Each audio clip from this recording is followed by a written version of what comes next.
early reviews for Spider-Man Brand New Day are in.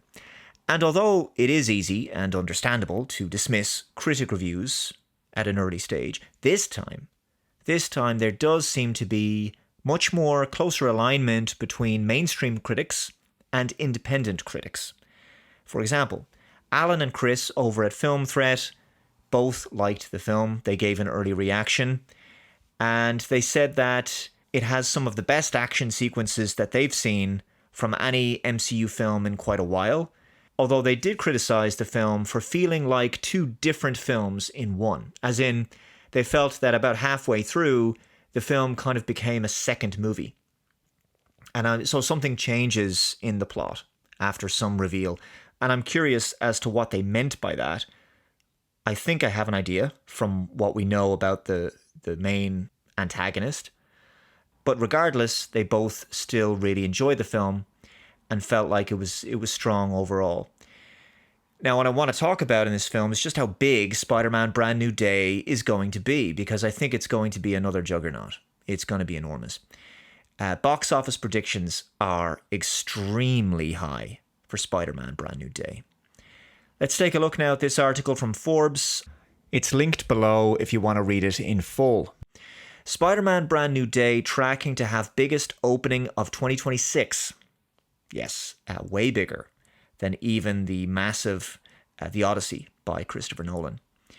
It says, of all the major box office prognosticators, Deadline, as of July 9th, projected the lowest opening for Spider-Man Brand New Day, as the trade publication said the film was tracking to make anywhere from $180 million to $190 million domestic opening for Spider-Man Brand New Day. That's just the domestic opening. That's just in America. That's not including overseas. So if it makes 180 to 190 million just in the United States, you add on overseas then on top of that, it could have a huge worldwide opening weekend. So it is big. It's going to be big. Those kind of figures are more like the MCU during its heyday. You know, that kind of opening used to be par for the course during Phase 3 of the MCU, for example. It says, even at the low end of the projection, Spider-Man Brand New Day's 3-day take would be more than enough to top Toy Story 5's $159.6 million as the top grossing opening weekend of 2026. Yeah, so it would be higher than the Odyssey's domestic opening of $123.5 million.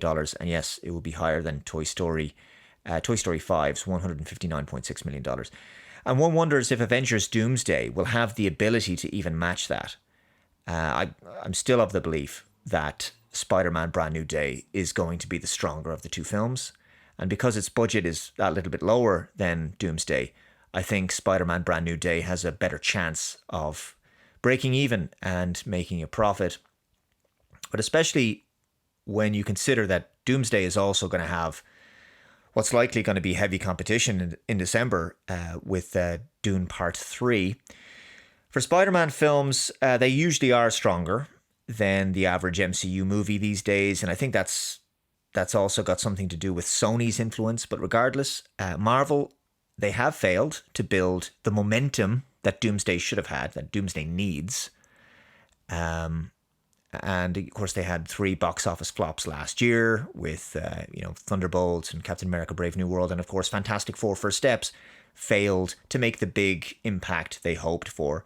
And this Spider-Man Brand New Day film looks like it is the last chance to build some kind of interest for Doomsday, because I'm not convinced that the recently released Doomsday trailer accomplished enough at this point.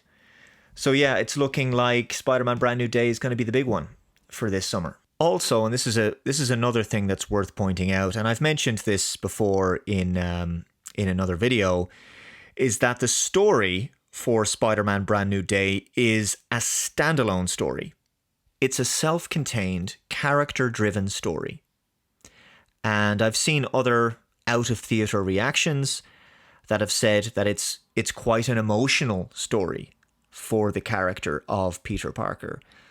And because it's standalone, It's focused mainly on Peter and the other Spider-Man characters. So the cast isn't enormous, right? It doesn't have a massive cast. And it doesn't have, therefore, the messiness that Doomsday is going to have to deal with. Because Doomsday has an enormous cast. The cast for that film, I think, is just far too large. Which is very likely going to dilute focus and emotional connection with the characters. Because there's simply too many characters to focus on. So one of the things that Spider-Man fans have especially praised in this film is the fact that it's a grounded, gritty Spider-Man story where, he's the loner, friendly neighborhood Spider-Man, just, saving people in New York City. So no Iron Man tech, no multiverse, no universe-shattering plot device to deal with. People have said that this is the most comic book accurate Spider-Man film of the 4 MCU Spider-Man films to date. So I think these are all huge positives for Spider-Man Brand New Day, and certainly the box office projections bear that out. The box office projections are enormous for this movie, and so I am anticipating that if the opening weekend turns out to be as big as the predictions suggest, I see no reason why Spider-Man Brand New Day won't make at least $1 billion. Now, is it potentially going to reach Spider-Man No Way Home territory? I don't know. I might be a little bit more skeptical of that. That film made almost $2 billion at the box office, and it really benefited from the idea of having, everyone knew the rumors that Tobey Maguire and Andrew Garfield were going to appear in that movie, which is what I think really carried it significantly. And I've said this before, No Way Home is a fine movie and everything, and it was great to have all the Spider-Man universes mashed together and villains from other Spider-Man films and everything else, but it is a bit gimmicky, and I don't think No Way Home stands up to rewatching the way that Far From Home does. I actually think Far From Home is the better movie. I know not everybody agrees with me there, but if you look at No Way Home, it really is just about Peter trying to fix a mistake that he made with the spell that he has Doctor Strange perform.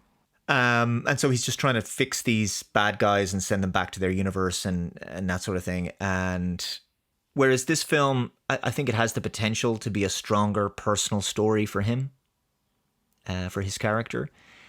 But I think the nostalgia element of No Way Home definitely carried the movie significantly. And people liked the novelty of the crossover. So I don't know, does Brand New Day have quite as much of that kind of a selling point? We shall see. But regardless, anticipation is certainly high. Expectations are high. Let's say it could make over 2 billion, but even if it doesn't reach No Way Home at the box office, that doesn't necessarily mean that Brand New Day isn't the better film of the two. And I think it's going to be. I think there's going to be more story there. But anyway, I like all 4 of the Tom Holland Spider-Man films. I think he's been a great Peter Parker in Spider-Man, and he's grown more into the role with each passing film. So there you go. Let me know your thoughts on this one in the comments below. If you haven't already, please subscribe to Computing Forever. Hit that notification bell to be notified of future updates. Thank you very much for watching. Take care. I'll see you in the next one. Bye-bye.